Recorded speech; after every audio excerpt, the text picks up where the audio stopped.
قال الله تعالى في قرآنه الكريم: يا أيها الذين آمنوا قوا أنفسكم وأهليكم نارا وقودها الناس والحجارة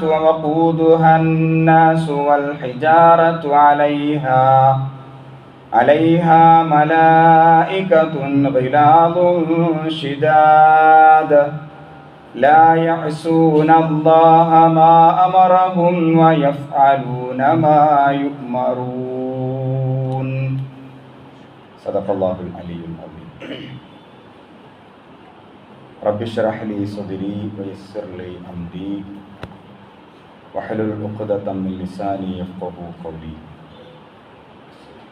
إن أريد إلا الإصلاح ما استطعت وما توفيقي إلا بالله عليه توكلت وإليه أنيب. സത്യവിശ്വാസികളെ, വിശ്വാസിനികളെ, അള്ളാഹുവിൻ്റെ കൽപ്പനകൾ പാലിച്ച് മുത്തഖീങ്ങളായി ജീവിക്കണമെന്ന് എന്നോടെന്ന പോലെ നിങ്ങൾ ഓരോരുത്തരോടും ഉപദേശിക്കുന്നു, വസിയത്ത് ചെയ്യുന്നു. അല്ലാഹു സുബ്ഹാനഹു വ തആല യഥാർത്ഥ മുത്തഖീങ്ങളിൽ നാം ഏവരെയും ഉൾപ്പെടുത്തി അനുഗ്രഹിക്കുമാറാകട്ടെ. സംഭവിച്ചു പോയ തെറ്റുകുറ്റങ്ങൾ, പോരായ്മകൾ അള്ളാഹുവിൻ്റെ മഹത്തായ ഫളല് കൊണ്ട് വിട്ടുപുറത്ത് മാപ്പാക്കി നൽകുമാറാകട്ടെ. അവൻ്റെ ജന്നാത്തുൽ ഫിർദൗസിലും ഇതുപോലെ ഒരുമിച്ച് കൂട്ടി അനുഗ്രഹിക്കുമാറാകട്ടെ. കഴിഞ്ഞ ഖുതുബയിൽ നമ്മുടെ മക്കളെ സംബന്ധിച്ചുള്ള നല്ല രക്ഷാകർതൃത്വം, അതിനെ സംബന്ധിച്ച് ചില കാര്യങ്ങൾ ശ്രദ്ധയിൽപ്പെടുത്തിയിരുന്നു. ഒരു സത്യവിശ്വാസിയെ സംബന്ധിച്ചിടത്തോളം, പ്രത്യേകിച്ച് രക്ഷിതാക്കളെ സംബന്ധിച്ചിടത്തോളം, അവരുടെ മുഖ്യമായ ലക്ഷ്യമെന്നത് തൻ്റെ കീഴിലുള്ള ആളുകളുടെ മോക്ഷമാണ്. അഥവാ ഇഹലോകത്തും പരലോകത്തും അവർക്ക് രക്ഷ കിട്ടണം, അതിനുവേണ്ടി തനിക്ക് എന്തൊക്കെ ചെയ്യാൻ സാധിക്കും എന്നതായിരിക്കണം രക്ഷിതാക്കൾ എന്ന നിലയിൽ നമ്മളുടെ പ്രധാനപ്പെട്ട ഉത്തരവാദിത്വം. ഞാനിവിടെ ഓതിവച്ചത് സൂറത്ത് തഹ്രീമിലെ 6-ാമത്തെ വചനമാണ്. സത്യവിശ്വാസികളുടെ സമൂഹത്തെ അഭിസംബോധന ചെയ്തുകൊണ്ടാണ് അള്ളാഹു സംസാരിക്കുന്നത്. യാ അയ്യുഹല്ലദീന ആമനു, അല്ലയോ വിശ്വാസികളെ, ഖു അൻഫുസകും വഅഹ്ലീകും നാറ, നിങ്ങൾ നിങ്ങളെയും നിങ്ങളുടെ കുടുംബത്തെയും നരകത്തെ തൊട്ട് കാത്തിരക്ഷിക്കണം. പിന്നീട് ആ ആയത്തിൽ നരകത്തിന്റെ ഭീകരത അള്ളാഹു പറയുന്നുണ്ട്. മഹാനായ പ്രവാചകൻ സ്വല്ലല്ലാഹു അലൈഹി വസല്ലം അദ്ദേഹത്തിന്റെ ദീർഘമായ ഒരു ഹദീസിൽ ഇപ്രകാരം പറഞ്ഞിരിക്കുന്നു: കുല്ലുക്കും റാഇൻ, നിങ്ങൾ എല്ലാവരും ഭരണകർത്താക്കളാണ്.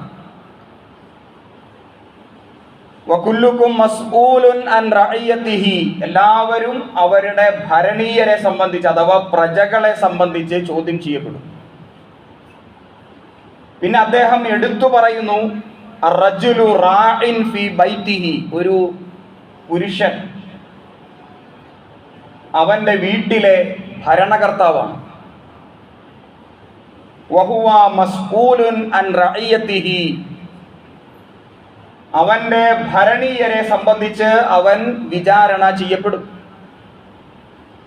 വൽ മർഅതു റഅയ്യത്തുൻ ഫീ ബൈതി സൗജിഹാ, ഒരു പെണ്ണ് അവളുടെ വീട്ടിലെ ഭരണകർത്താവാണ്.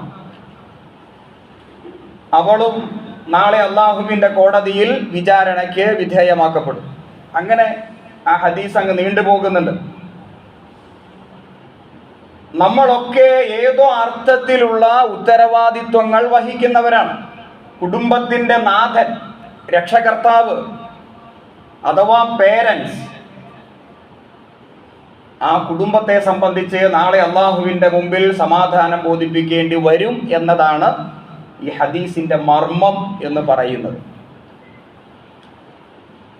വിശുദ്ധ ഖുർആനിലെ ഒരായത്ത് നിങ്ങളുടെ ശ്രദ്ധയിൽപ്പെടുത്താം.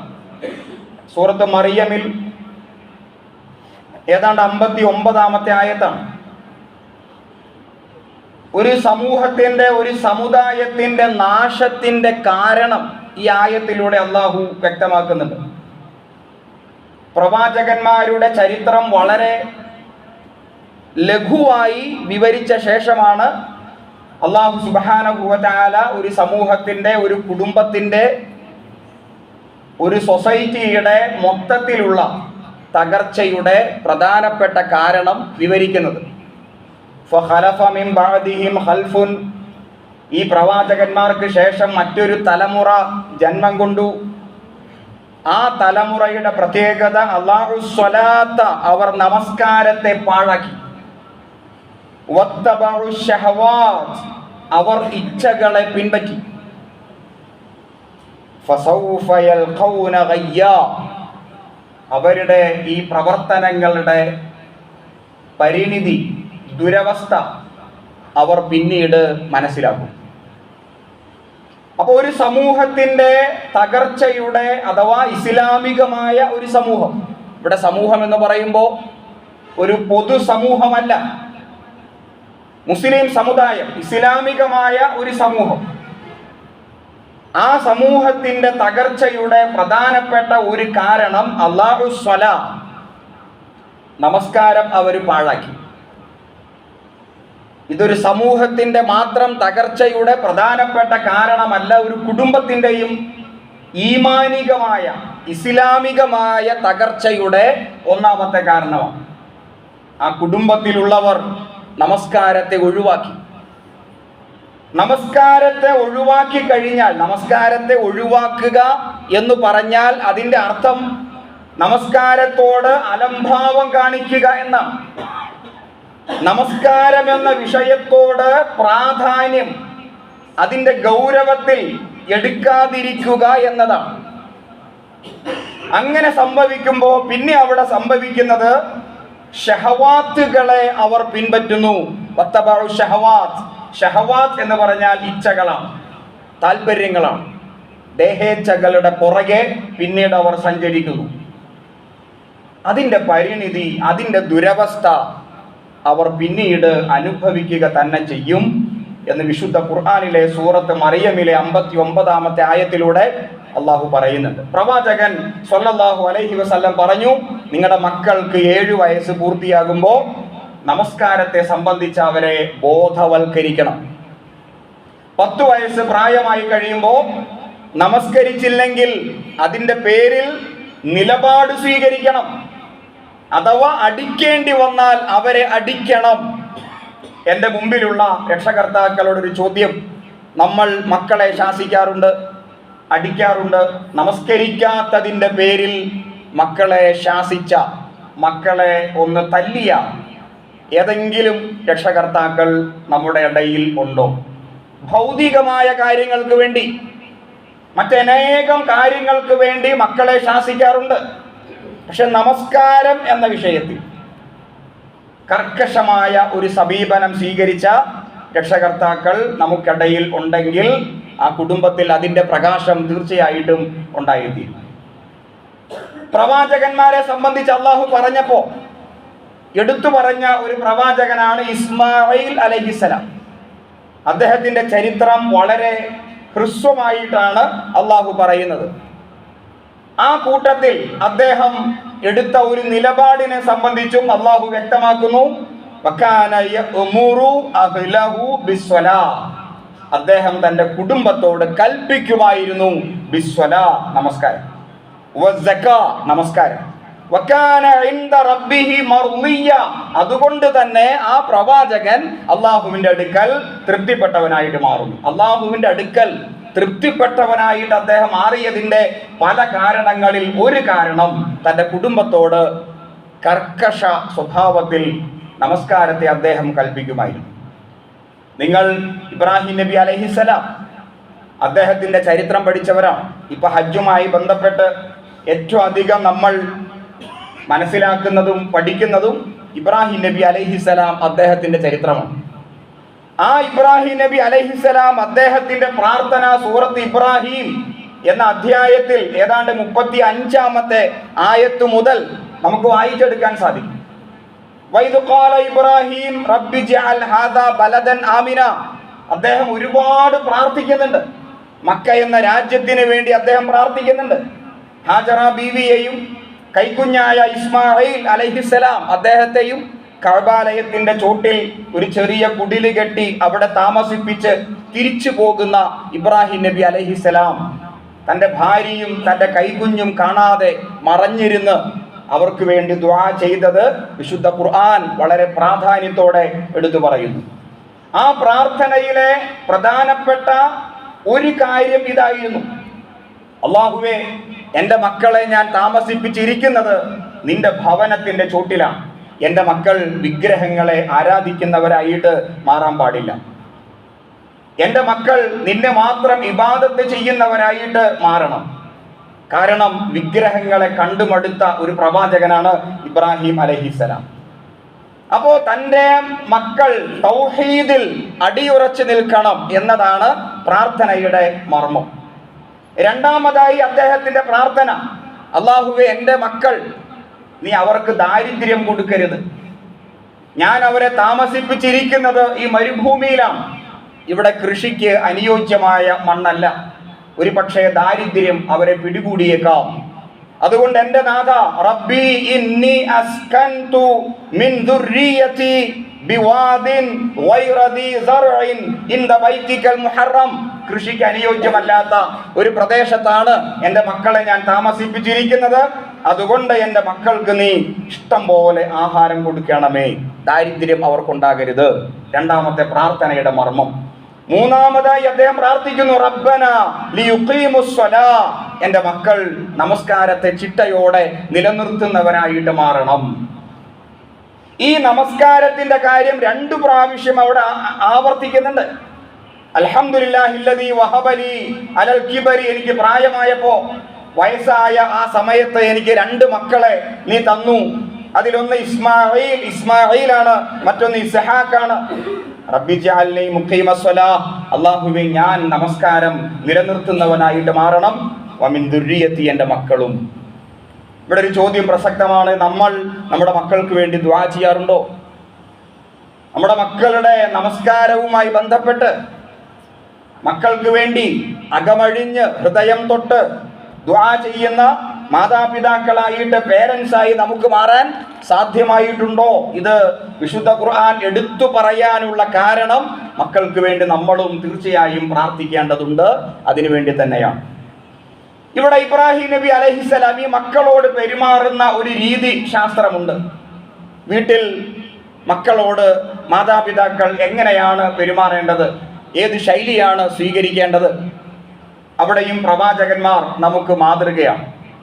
ഇബ്രാഹിം നബി അലൈഹിസ്സലാം അദ്ദേഹത്തിന് ധാരാളം പ്രാർത്ഥനയുടെ ഫലമായിട്ട് കിട്ടിയ ഒരു മകനാണ് ഇസ്മായിൽ അലൈഹിസ്സലാം. ഏതാണ്ട് 12 അല്ലെങ്കിൽ 13 അല്ലെങ്കിൽ 14 വയസ്സ് പ്രായമുള്ള സമയത്താണ് കഅബാലയത്തിന്റെ നിർമ്മാണം നടക്കുന്നത്. ആ കഅബാലയത്തിന്റെ നിർമ്മാണം നടക്കുന്ന സമയത്ത് തൻ്റെ മകനെ ചേർത്ത് തൻ്റെ കൂടെ നിർത്തുന്ന പിതാവിനെ കാണാം. വിശുദ്ധ ഖുർആനിൽ അല്ലാഹു പറയുന്നത്: വൈദ് യർഫഉ ഇബ്രാഹീമുൽ ഖവാഇദ മിനൽ ബൈതി വ ഇസ്മാഈൽ. ഇബ്രാഹിം നബി അലൈഹിസ്സലാം ഒറ്റയ്ക്കല്ല കഅബാലയത്തെ നിർമ്മിച്ചത്. ഇബ്രാഹിം നബിക്ക് വേണമെങ്കിൽ ആ ഒരു പുണ്യകർമ്മം ഒറ്റയ്ക്ക് ചെയ്യാം. പക്ഷേ ആ ഒരു സൽക്കർമ്മത്തിൽ, ആ ഒരു നന്മയുടെ മാർഗത്തിൽ മകനെയും കൂടെ ചേർത്ത് നിർത്തുന്നു. മകൻ ഇസ്മായിൽ വെട്ടിക്കൊണ്ടുവരുന്ന ജബൽ കഅബ എന്ന് പറയുന്ന തൊട്ടടുത്തുള്ള ഒരു പർവ്വതം, അവിടെ നിന്ന് വെട്ടിയെടുത്ത് കൊണ്ടുവരുന്ന കരിമ്പാറകൾ അതിങ്ങനെ അടുക്കി വച്ചിട്ടാണ് പിതാവായ ഇബ്രാഹിം നബി അലൈഹിസ്സലാം കഅബാലയത്തെ നിർമ്മിച്ചത്. അപ്പൊ മകനെ ചേർത്ത് നിർത്തുകയാണ്. ഒരു കർമ്മത്തിൽ പിതാവ് ഒറ്റയ്ക്കല്ല, മകനെയും കൂടെ ചേർക്കുന്നു. താൻ ചെയ്യുന്ന സൽക്കർമ്മത്തിന്റെ മൂല്യം മകന് പകർന്നു കൊടുക്കുന്നു. കഅബാലയത്തിന്റെ നിർമ്മാണം കഴിഞ്ഞപ്പോ ഇബ്രാഹിം നബി അലൈഹിസ്സലാം അല്ലാഹുവോട് ദുആ ചെയ്യുന്നു. അവിടെയും ഒറ്റയ്ക്കല്ല. റബ്ബനാ തഖബ്ബൽ മിന്നാ ഇന്നക അൻത സമീഉൽ അലീം.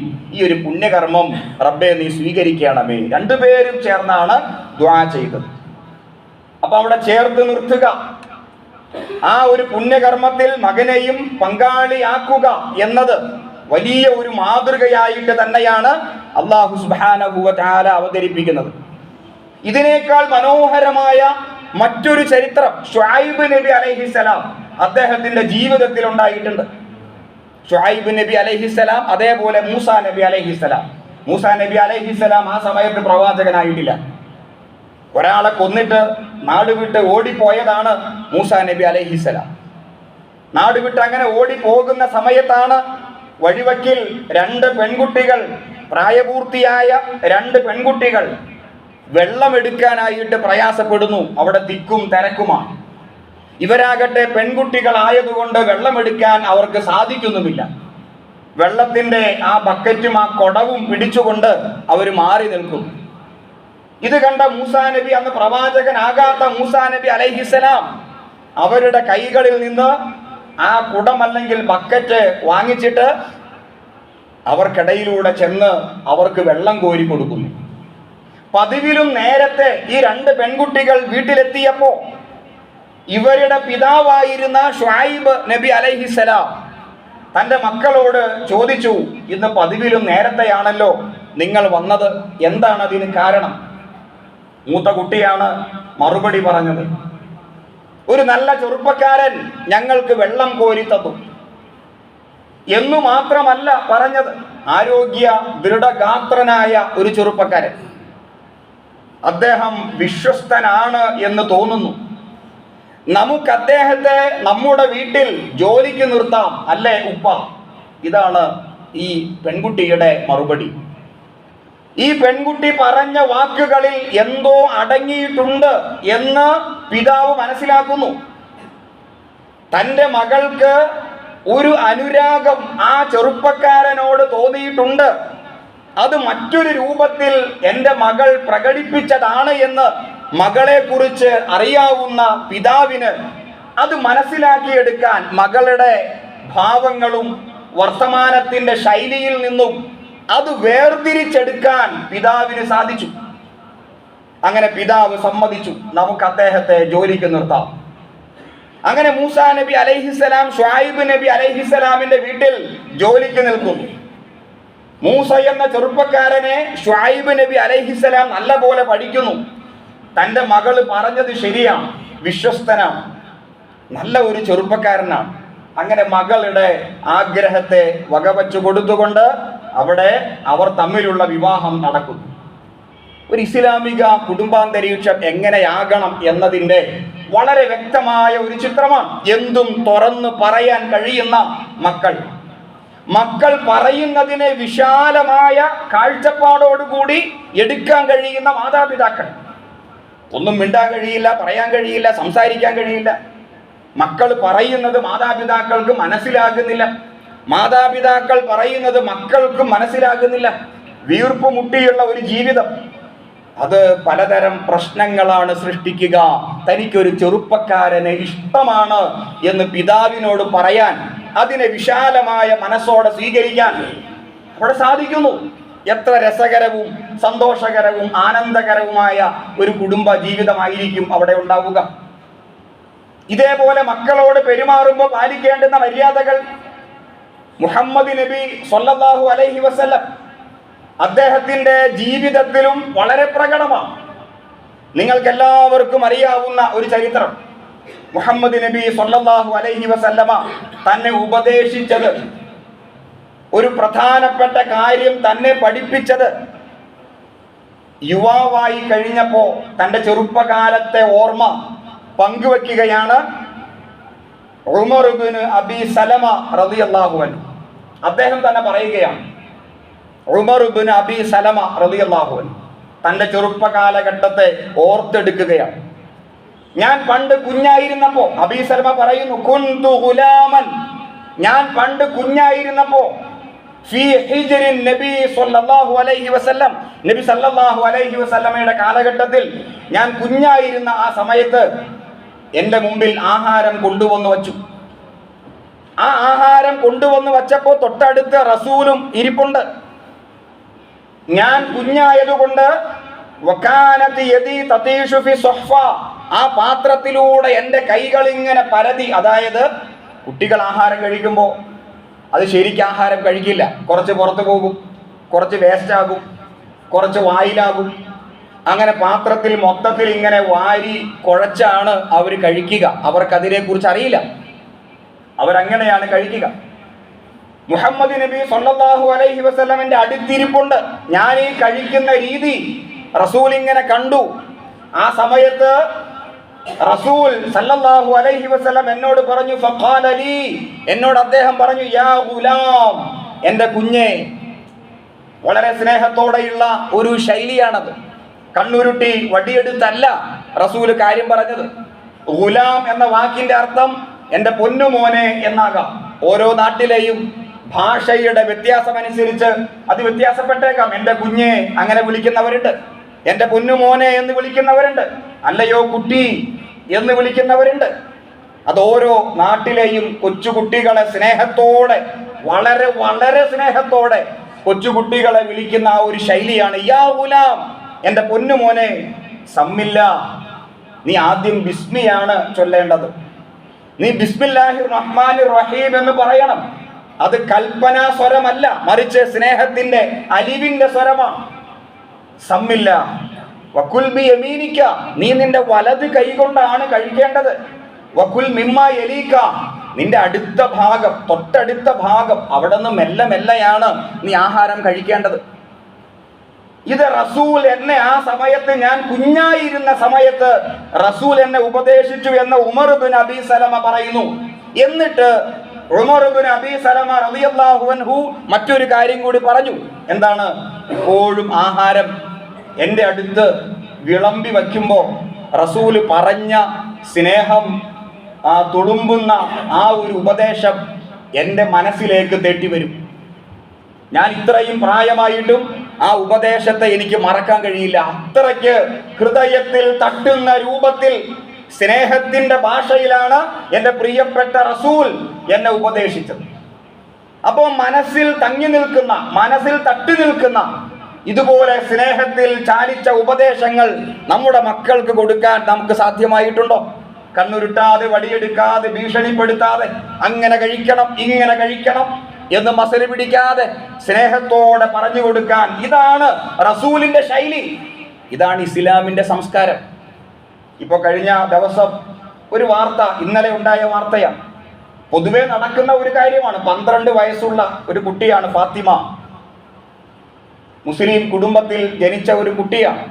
എറണാകുളം ഭാഗത്തുണ്ടായ ഒരു വാർത്ത, ഒരു പക്ഷേ നിങ്ങളൊക്കെയും കേട്ടുക. മൊബൈൽ ഫോണിന്റെ അമിതമായ ഉപയോഗം, രാത്രി വൈകിയും കുട്ടി മൊബൈൽ ഫോൺ കണ്ടുകൊണ്ടിരിക്കുന്നു. ഉമ്മ ദേഷ്യപ്പെട്ടു, പല പ്രാവശ്യം ഉമ്മ ദേഷ്യപ്പെട്ടു. അങ്ങനെ ദേഷ്യപ്പെട്ട് ഉമ്മ അവസാനം മൊബൈൽ ഫോൺ മേടിച്ച് വച്ചു. ഇനി ഉപയോഗിക്കേണ്ട, രാത്രി പോയി കിടന്ന് ഉറങ്ങുക, ഒരു കർക്കശമായ ശൈലി ഉമ്മാക്ക് സ്വീകരിക്കേണ്ടി വന്നു. അവിടെ സംഭവിച്ചത് എന്താ? രാത്രി 12 മണിക്ക് മകൾ ഇറങ്ങിപ്പോയി. എവിടേക്കാണ് പോയതെന്ന് അറിയില്ല. പിന്നെ ആ വാപ്പയും ഉമ്മയും വിഷമിച്ചു. അവര് പോലീസിൽ പരാതിപ്പെട്ടു. അവസാനം ഇന്ന് ഈ സമയത്ത് അല്പം തൊട്ട് മുമ്പ് ആ കുട്ടിയെ കണ്ടുകിട്ടി. ഇതാണ് മക്കളുടെ ഒരു പ്രകൃതം. അഥവാ അവരെ സ്നേഹിക്കാനോ അവരെ പരിഗണിക്കാനോ ആ കുടുംബത്തിൽ ആരുമില്ലെങ്കിൽ അവർക്ക് ആ കുടുംബത്തെ വേണ്ട. ആ പറയുന്ന ശൈലിയിൽ, ആ കൊടുക്കുന്ന ഉപദേശത്തിൽ മൊബൈൽ ഫോൺ, അതിൻ്റെ സാധ്യത, അതിൻ്റെ അപകടം, ഇതിനെക്കുറിച്ച് സ്നേഹത്തോടെ മാന്യമായ ശൈലിയിൽ ഒരു കൂട്ടുകാരനെ പോലെ, കൂട്ടുകാരിയെ പോലെ, സൗഹൃദത്തിന്റെ ഭാഷയിൽ ആ കുട്ടിയോട് സംസാരിച്ചാൽ ആ പ്രശ്നം അവിടെ പരിഹരിക്കപ്പെടും. കണ്ണുരുട്ടിയും വടിയെടുത്തും നമുക്കൊരു പ്രശ്നത്തെയും പരിഹരിക്കാൻ സാധ്യമല്ല. ആ കാലഘട്ടം കഴിഞ്ഞുപോയി. ഒരുപക്ഷെ നമ്മുടെ ചെറുപ്പത്തിൽ പ്രായമായ ആളുകൾ ഒരുപക്ഷെ ചിന്തിക്കുന്നുണ്ടാകാം, അത് അവരുടെ കാലം, അത് കഴിഞ്ഞുപോയി. പുതിയ തലമുറ, പുതിയ ജനറേഷൻ. ഇപ്പൊ സാധ്യമല്ല.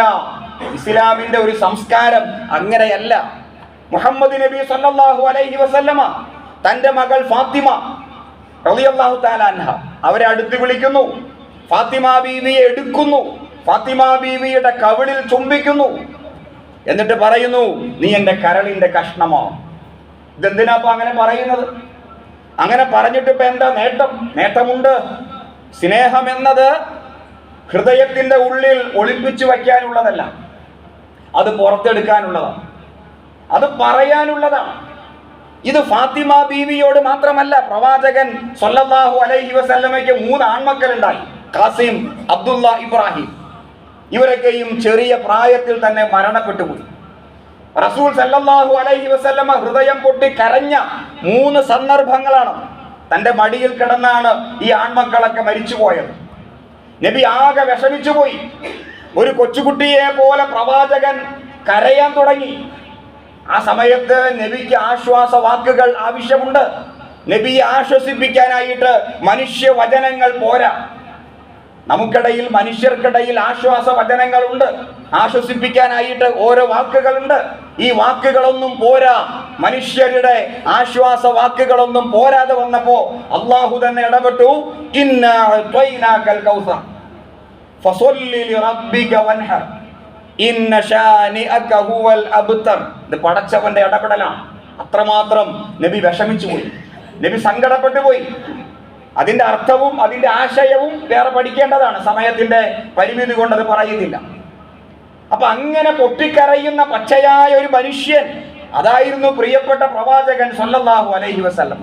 അതേപോലെ പ്രവാചകന്റെ മറ്റ് 2 പെൺമക്കൾ ഉമ്മു കുൽസൂം, സൈനബ് റളിയല്ലാഹു തആല അൻഹുമ, അവരെയൊക്കെ റസൂൽ ചേർത്ത് നിർത്തിയത്, അവരോടൊക്കെ റസൂൽ കൂടിയാലോചിച്ചത്, അവർക്കിടയിൽ റസൂൽ ജീവിച്ചത്. എത്ര രസകരമായ, ആനന്ദകരമായ ഒരു ദാമ്പത്യ ജീവിതമായിരുന്നു നബി സല്ലല്ലാഹു അലൈഹി വസല്ലമയുടെ ജീവിതം എന്നത് നാം പഠിക്കേണ്ടതാണ്. കഴിഞ്ഞ ഖുതുബയിൽ ഹസൻ, ഹുസൈൻ റളിയല്ലാഹു തആല അൻഹുമ അവരെ സംബന്ധിച്ച് പറയുകയുണ്ടായി. അപ്പൊ അങ്ങനെയുള്ള ഒരു ദാമ്പത്യ കുടുംബ ജീവിതം, അതാണ് ഇസ്ലാം മുന്നോട്ട് വയ്ക്കുന്നത്. ആ കുടുംബത്തിൽ തമാശയുണ്ടാകണം, അവരെ ചിരിയുണ്ടാകണം, കളിയുണ്ടാകണം, എല്ലാം തൻ്റെ മക്കൾക്ക് എല്ലാം പങ്കുവെക്കാനുള്ള സ്വാതന്ത്ര്യം ഉണ്ടാകണം. ഇപ്പൊ കഴിഞ്ഞ ഒരു ദിവസത്തിലുണ്ടായ വാർത്ത നിങ്ങൾ വായിച്ചു കാണും. തൻ്റെ മാതാവിനെ അടിച്ചു കൊന്ന ഒരു മകൻ, ലഹരിക്കടിപ്പെട്ട് മാതാവിനെ അടിച്ചു കൊന്നു. അത് നമ്മെ വല്ലാതെ ഞെട്ടിച്ചു. കൗമാര പ്രായത്തിലുള്ള ആ ടീനേജ് പ്രായം, അതിങ്ങനെ കഴിഞ്ഞു നിൽക്കുന്ന, യുവത്വത്തിലേക്ക് കടക്കാൻ നിൽക്കുന്ന ഒരു കുട്ടിയാണ്. തൻ്റെ നൊന്ത് പ്രസവിച്ച അമ്മയെ അടിച്ചു കൊന്നു. അത് പോലീസ് പിടിച്ചു, അറസ്റ്റ് ചെയ്തു. ആ സമയത്ത് ആ കുട്ടി മാധ്യമ പ്രവർത്തകരോട് വിളിച്ചു പറയുന്നു, എനിക്ക് എൻ്റെ പിതാവിനെയും അച്ഛനെയും കൊല്ലണം, എന്നെ ഇതുപോലെയാക്കിയത് എൻ്റെ പേരൻസാണ്. ലഹരി പുറത്തല്ല പറയുന്നത്. എന്തുകൊണ്ട് സംഭവിക്കുന്നു? എന്നെ ഇതുപോലെയാക്കിയതിൻ്റെ പുറകിൽ എൻ്റെ കുടുംബ സാഹചര്യമാണ്. ഒരു മനുഷ്യനെ സ്വാധീനിക്കുന്നത് അവൻ്റെ കുടുംബമാണ് എന്നത് ഇന്നത്തെ സൈക്കോളജിസ്റ്റുകൾ കൃത്യമായി പറയുന്നുണ്ട്. അതിനു മുമ്പേ നബി സല്ലല്ലാഹു അലൈഹി വസല്ലം പറഞ്ഞു, കുല്ലു മൗലൂദിൻ യൂലദു അലൽ ഫിത്ര. എല്ലാ കുട്ടികളും ജനിക്കുന്നത് ശുദ്ധമായ പ്രകൃതിയോടുകൂടി. ശുദ്ധമായ പ്രകൃതി, നിഷ്കളങ്കമായിട്ടാണ് കുട്ടികളൊക്കെ ജനിക്കുന്നത്. പക്ഷേ ഫഅബവൈഹി, മാതാപിതാക്കളാണ് യുഹവ്വിദാനിഹി, അവനെ യഹൂദിയാക്കുന്നത്, ഔ യുനസ്സിറാനിഹി, അവനെ നസ്രാണിയാക്കുന്നത്, ഔ യുമജ്ജിസാനിഹി, അവനെ മജൂസിയാക്കുന്നത്. അതിന്റെ അർത്ഥം എന്താ? മാതാപിതാക്കളിലൂടെ പ്രാക്ടീസ് കിട്ടിയാണ്, ട്രെയിൻ ചെയ്തിട്ടാണ് ആ കുട്ടി വളർന്ന് വികസിക്കുന്നത്. ആ ഒരു സംസ്കാരമാണ് അവൻ സ്വീകരിക്കുക. ഏതാണ്ട് 90% തൻ്റെ കുടുംബ സാഹചര്യങ്ങൾ നമ്മുടെ മക്കളെ സ്വാധീനിക്കുന്നുണ്ട്, അവരുടെ സംസ്കാരത്തെ സ്വാധീനിക്കുന്നുണ്ട്. അതുകൊണ്ട് മാതാപിതാക്കൾ നേരെ ചൊവ്വയാകണം, മക്കളെ കൃത്യമായി സംസ്കരിക്കണം എന്നു തന്നെയാണ് ഈ ഹദീസിലൂടെ നബി സല്ലല്ലാഹു അലൈഹി വസല്ലമ പഠിപ്പിക്കുന്നത്. അതുകൊണ്ട് പ്രിയ സഹോദരങ്ങളെ, നമുക്ക് ഉത്തരവാദിത്തങ്ങളുണ്ട്. ഈ കാലഘട്ടത്തിൽ അത് വർദ്ധിച്ചു വരുന്നു. കുടുംബ സാഹചര്യത്തെ നേരെ ചൊവ്വയാക്കുക, സന്തോഷം കിട്ടുന്ന ഇടമായിട്ട് കുടുംബത്തെ മാറ്റുക, മക്കളുടെ കാര്യത്തിൽ പ്രത്യേകമായി ശ്രദ്ധിക്കുക, അവരോടൊന്ന് സംസാരിക്കുക, അവരോട് ഇങ്ങനെ വർത്തമാനം പറയുക. മക്കൾക്ക് പിതാവിനോട് സംസാരിക്കാൻ കുറേ കാര്യങ്ങളുണ്ടാവും, ഉമ്മയോട് സംസാരിക്കാൻ കുറേ കാര്യങ്ങളുണ്ടാകും. അതൊന്നും പറയാൻ കഴിയാതെ വരുമ്പോൾ, അത് പങ്കുവെക്കാൻ കഴിയാതെ വരുമ്പോൾ അവർ കൂട്ടുകാരെ സ്വാധീനിക്കും, അവർ കൂട്ടുകാരെ തേടി പോകും. അതൊക്കെ പറയാനായിട്ട്, സംസാരിക്കാനായിട്ട് മുഹമ്മദ് നബി സ്വല്ലല്ലാഹു അലൈഹി വസല്ലം പറഞ്ഞു, ഈ സുഹൃത്തുക്കൾ അല്ലെങ്കിൽ കൂട്ടുകാർ എന്ന് പറയുന്നവർ രണ്ടു തരത്തിലാണ്. അത് റസൂൽ ഉദാഹരിച്ചുകൊണ്ട് പറഞ്ഞു. ഒരു വിഭാഗം കൂട്ടുകാർ കസ്തൂരി വിൽക്കുന്നവനെ പോലെയാണ്. നിനക്ക് അവന്റെ അടുത്ത് പോയാൽ ഒരു പക്ഷേ കസ്തൂരി അവൻ വെറുതെ തരും. ഇനി അതല്ല, അവന്റെ അടുത്ത് പോയാൽ കസ്തൂരിയുടെ മണം ആസ്വദിക്കാൻ കഴിയും. ഇനി അതല്ല, അവന്റെ അടുത്ത് പോയാൽ നിനക്ക് അവൻ കസ്തൂരി വിലയ്ക്ക് തരും. ഈ മൂന്നിൽ ഏതെങ്കിലും ഒന്ന് അവിടെ സംഭവിക്കും. ആ മൂന്ന് നമുക്ക് നേട്ടമാണ്. അതേപോലെ മറ്റൊരു വിഭാഗം കൂട്ടുകാർ ഉലയിൽ ഊതുന്നവരെ പോലെയാണ്. അവന്റെ അടുത്ത് പോയാൽ കരിയും പുകയുമാണ്. നല്ല ശുദ്ധമായ വായു ശ്വസിക്കാൻ സാധ്യമല്ല. ഇനി അവന്റെ അടുത്ത് പോയാൽ നിന്റെ വസ്ത്രത്തെ, നല്ല വസ്ത്രത്തെ ഒരു പക്ഷേ ആ കരിയും പുകയും ആ തീയും അത് കരിച്ചു കളഞ്ഞേക്കാം. അതുകൊണ്ട് കൂട്ടുകാരെ സെലക്ട് ചെയ്യുമ്പോൾ വളരെയധികം ചിന്തിക്കണം, ആലോചിക്കണം. എനിക്ക് പറ്റിയതാണോ, എനിക്ക് യോജിച്ചതാണോ? നമ്മുടെ മക്കൾ ആരുമായിട്ട് കൂട്ടുകൂടുന്നു, മാതാപിതാക്കൾ അന്വേഷിക്കണം. എൻ്റെ മക്കളുടെ കൂട്ടുകാർ ആരൊക്കെ? കുഴപ്പമില്ല, ഇന്ന ആളുകളാണ്, നല്ലവരാണ്, എൻ്റെ മക്കൾക്ക് പറ്റിയ കൂട്ടുകാരാണ്, വിലയിരുത്തണം. അതേപോലെ നബി സല്ലല്ലാഹു അലൈഹി വസല്ലം പറഞ്ഞു, അൽ മർഉ അലാ ദീനി ഖലീലിഹി. ഒരു മനുഷ്യൻ അവന്റെ കൂട്ടുകാരന്റെ സംസ്കാരത്തിലാണ്. അവിടെ ദീൻ എന്ന വാക്കിന്റെ അർത്ഥം സംസ്കാരം എന്നാണ്. തൻ്റെ കൂട്ടുകാരന്റെ സംസ്കാരത്തിൽ, തൻ്റെ കൂട്ടുകാരന്റെ മതത്തിൽ. അതുകൊണ്ട് മക്കൾ ആരുമായിട്ട് കൂട്ടുകൂടുന്നു, ആരുമായിട്ട് സമ്പർക്കം ചെലുത്തുന്നു. അഴിച്ചുവിട്ട കോഴികളെ പോലെയല്ല, കുടുംബത്തിൽ അതിൻ്റെതായ ചിട്ടവട്ടങ്ങൾ തീർച്ചയായിട്ടും ഉണ്ടായിരിക്കണം. അപ്പൊ ഇസ്ലാം മുന്നോട്ട് വയ്ക്കുന്ന ഒരു കുടുംബ സംസ്കാരമായിരുന്നു കഴിഞ്ഞ 2 ഖുതുബകളിൽ പരാമർശിച്ചത്. നമ്മുടെ മക്കളുടെ കാര്യത്തിൽ അത് ആൺകുട്ടികളാകട്ടെ പെൺകുട്ടികളാകട്ടെ കൃത്യമായ നിലപാടുകളും നിയന്ത്രണങ്ങളും നമുക്കില്ലെങ്കിൽ നമുക്കൊരു പക്ഷേ കരയേണ്ടി വന്നേക്കാം, പ്രയാസപ്പെടേണ്ടി വന്നേക്കാം, മക്കളെ കുറിച്ച് ഓർത്ത് കാലാകാലം നമുക്ക് വിഷമിക്കേണ്ടി വന്നേക്കാം. എന്ന് മാത്രമല്ല, പരലോകത്ത് നമ്മെ തള്ളിപ്പറയുന്ന മക്കൾ ഒരു പക്ഷേ അവിടെ നമുക്കെതിരെ സാക്ഷി പറയുന്ന മക്കളായിട്ട് അങ്ങനെയും വന്നേക്കാം. 2 ലോകത്തും നമുക്കത് പരാജയമായിട്ട് മാറിയേക്കാം. അതുകൊണ്ട് അതീവ ജാഗ്രത വേണം. സന്തോഷകരമായ ഒരു കുടുംബ ജീവിതത്തെ നമുക്ക് സൃഷ്ടിക്കാൻ കഴിയണം. അള്ളാഹു കാത്തുരക്ഷിക്കുമാറാകട്ടെ. നമുക്ക് പറ്റിയ അബദ്ധങ്ങൾ തിരുത്താൻ അള്ളാഹു നമ്മെ സഹായിക്കുമാറാകട്ടെ. കൂടുമ്പോൾ സന്തോഷമുണ്ടാകുന്ന, കൂടുമ്പോൾ ഇമ്പമുണ്ടാകുന്ന നല്ലൊരു കുടുംബാന്തരീക്ഷത്തെ സൃഷ്ടിക്കാൻ അള്ളാഹു നമ്മെ സഹായിക്കുമാറാകട്ടെ. വആഖിറു ദഅവതി അനിൽ ഹംദുലില്ലാഹി റബ്ബിൽ ആലമീൻ.